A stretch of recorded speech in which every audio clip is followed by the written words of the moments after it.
बिस्मिल्लाहिर्रहमानिर्रहीम। अस्सलाम वालेकुम नाज़रीन, आप यूट्यूब चैनल देख रहे हैं। मैं इमरान खान हूँ। नाज़रीन, इमरान खान वो वाहिद आदमी है मौजूदा सियासतदानों में जिसपे जितनी सख्ती हो रही है वो उतना ही मजबूत होकर खड़ा हो जाता, उतना ही जोरदार जवाब देता। और ये जवाब इमरान खान साहब जो है पाकिस्तान की मिलिट्री एस्टेब्लिशमेंट को देते हैं। अब जो इमरान साहब का जो रिसेंट एक ट्वीट है उसको अगर आप पढ़े तो आपको आइडिया हो जाएगा कि ये तो ऐलान जंग है। ये तो इमरान खान साहब वो बातें कर रहे हैं जो नॉर्मली सियासतदान करने के बारे में सोचते भी नहीं है। पहले आप सुने इमरान खान ने कहा क्या, ये बहुत इंपॉर्टेंट है। इससे आपको आइडिया हो जाएगा कि इमरान खान के साथ हो क्या रहा है और इमरान खान साहब का अपना मूड क्या है। ये जितने लोग कहते हैं ना कि डील शील ये वो, हाँ ये जरूर है कि इमरान खान ये एस्टेब्लिशमेंट के साथ चाहते हैं कि बैठो बात करो, निकलो इसमें से, और ये जो आपका गंदा किरदार है इसको बंद करो। फिलहाल ये नजर आ रहा है, लेकिन इमरान खान साहब किसी से डील नहीं कर रहे फौज के साथ। डील करने वाला आदमी ऐसी जुबान इस्तेमाल नहीं करता। ये जो लोग कहते हैं ना कि फौज की इमरान खान साहब दोबारा जाके गोद में बैठना चाहते हैं, या जो लोग इस तरह की बातें करते हैं कि जनाब इमरान खान साहब ये चाहते हैं कि फौज उन्हें दोबारा से इक्तदार के अंदर ले आए और उन्हें वही वाली सहूलत मिल जाए जैसी उनको माजी में थी, तो ये नहीं है, ये बात ही नहीं है। उसकी वजह ये स्टेटमेंट है। इस तरह की स्टेटमेंट देने वाला आदमी कभी भी दोबारा ऐसा नहीं है कि वो फौज से सहूलतकारी चाह रहा हो।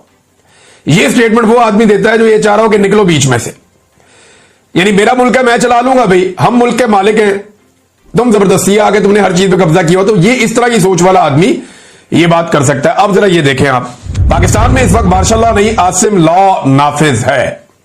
ये डील करने वाला बंदा ये बात करता है। इमरान खान साहब के अपने ट्विटर हैंडल से ये लिखा गया है, मुल्क में आसिम मुनीर का कानून चल रहा है और आईएसआई उसे तहफ्फुज़ दे रही है। जो चीज आसिम मुनीर को ताकत देती है वो इस मुल्क का कानून बन जाता है। आसिम मुनीर अपनी ताकत के लिए मुल्क की हर चीज की कुर्बानी देगा।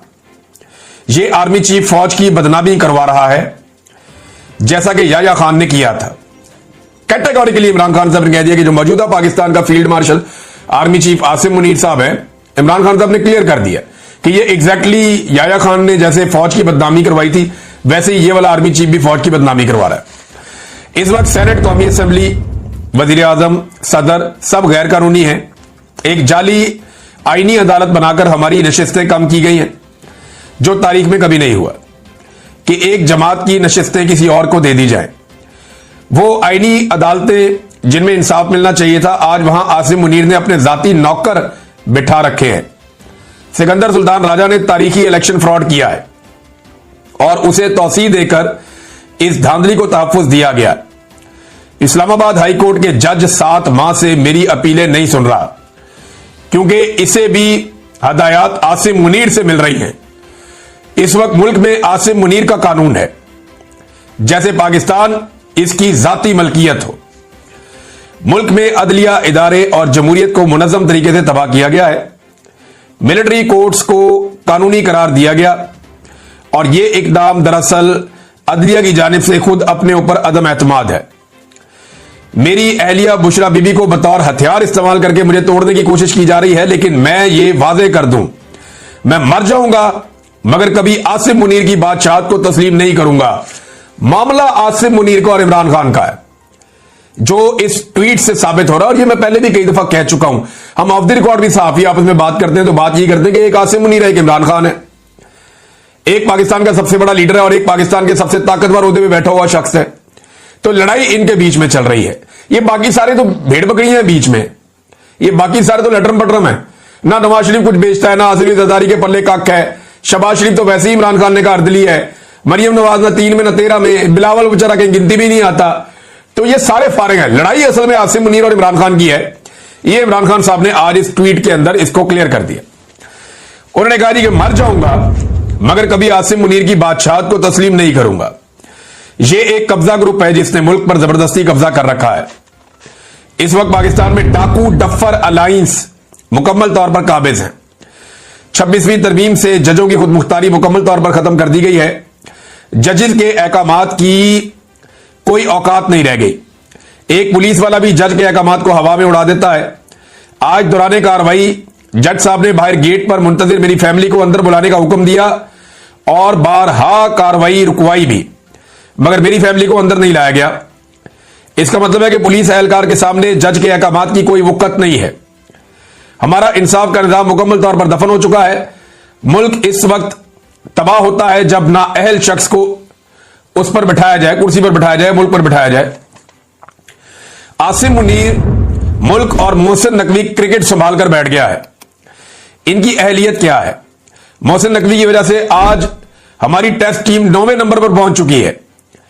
जब इस तरह के नाअहल लोग बिठाए जाएंगे तो खेलों समेत हर शोबे का यही हाल होगा। ऊपर से मोहसिन नकवी साहब के बड़े बड़े स्कैंडल्स मीडिया ला रहा है जनाब। वो बता रहा है कोई कि पीसीबी में इतना पैसा उड़ा दिया, ये फलां जगह पे इतना पैसा उड़ा दिया, इनके खर्चों पे अल्ले तल्लों पे इतना पैसा लग गया, फलां फलां होटलों में जाके ठहरते रहे, वहां इतना पैसा लग गया। तो जो बंदे मिलियन बिलियन में पाकिस्तानियों को पढ़ते हैं उन्होंने देखे पाकिस्तान का हाल क्या कर दिया। फिर वो ये कहते हैं जब नाअहल लोग ओहदों पर काबिज कर दिए जाएं तो ये बहुत खतरनाक होता है कि किसी को बगैर अहलियत सिर्फ ताकत के जोर पर इदारों पर मुसल्लत कर दिया जाए। मुझ पर टॉर्चर बहुत बढ़ा दिया गया है।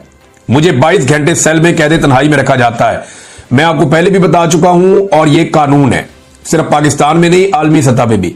अगर किसी को कैद तन्हाई में डाला जाता है तो यह अदालत के अहकामात पे हो सकता है, क्योंकि कैद तन्हाई आज खुद एक सजा है। तनहा किसी बंदे को या कैदी को रखना यह एक बड़ी खौफनाक सजा होती है और यह सजा किसी अदालत के हुक्म के बगैर नहीं दी जा सकती, जो अदालत की इंफॉर्मेशन से बाहर इमरान खान साहब को दी जा रही है।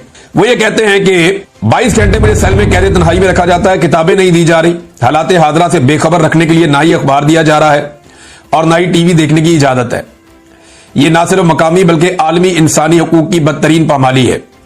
आज जज के हुक्म पर 3 घंटे के बाद फकत एक किताब मुझे मुहैया की गई है, जबकि मेरी फैमिली ने गुज़िश्ता 1.5 माह के दौरान कम से कम 2 दर्जन किताबें भिजवाई हैं। जब से जेल सुपरिटेंडेंट गफूर अंजुम आया है मुझ पर टॉर्चर बहुत बढ़ा दिया गया है। यह तमाम टॉर्चर इसकी सरबराही में किया जा रहा है। हम पाकिस्तान में अमन चाहते हैं। पाकिस्तान में इस वक्त जो भी अमन के साथ खड़ा है, अमन मार्च कर रहा है, हमें इसके साथ भरपूर यकजहती दिखानी चाहिए। आज 7 माह हो गए मुझे अपने बच्चों से बात नहीं करने दी गई है। यह उनका हक है कि वो अदालत में जाएं और मैंने खुद अपने बेटों को कहा है कि वो इंसानी हकूक की बुनियाद पर आलमी अदालत से रुजू करें। वो अमेरिका में किसी से मदद नहीं मांग रहे बल्कि अपने हकूक के लिए आवाज बुलंद कर रहे हैं। जब सदर ट्रंप की हुकूमत आई तब भी मैंने यही कहा था कि पाकिस्तान के फैसले पाकिस्तान में होंगे। ये बात मैं भी आपको बार बार कहता रहा हूं कि ये जरूर एक हुकूमत आई है और उसने दावा भी किया कि जनाब हम ये खत लिखने लगे हैं या हम वो फोन कर रहे हैं या हमने पैगाम पहुंचा दिया है। और ये चीजें उन्होंने ओवरसीज पाकिस्तानियों को, बड़े इंपॉर्टेंट और बड़े मोतबर लोग हैं जिनको बताई और उन्हें वो चीजें शेयर भी की। लेकिन उसके बाद पाकिस्तान की हुकूमत ने अच्छी डील मारी अमेरिका के साथ और बहुत सारा कुछ गिरवी रख के तो अपना गला छुड़वा लिया अमेरिका से कि जी इमरान खान को हमें अंदर रखने दें, हमारी मादनियात चाहिए आपको देंगे, हमारे कोई आपको मौकिफ चाहिए वो आपको देंगे, आपके मुताबिक अपनी खारजा पॉलिसी बनाएंगे। अब्राहम अकॉर्ड की बात ये सारे करते रहते हैं। मैं आगे चल के आपको बताता हूं कि एक्चुअली ये क्या चीजें अमेरिका के साथ तय कर रहे हैं।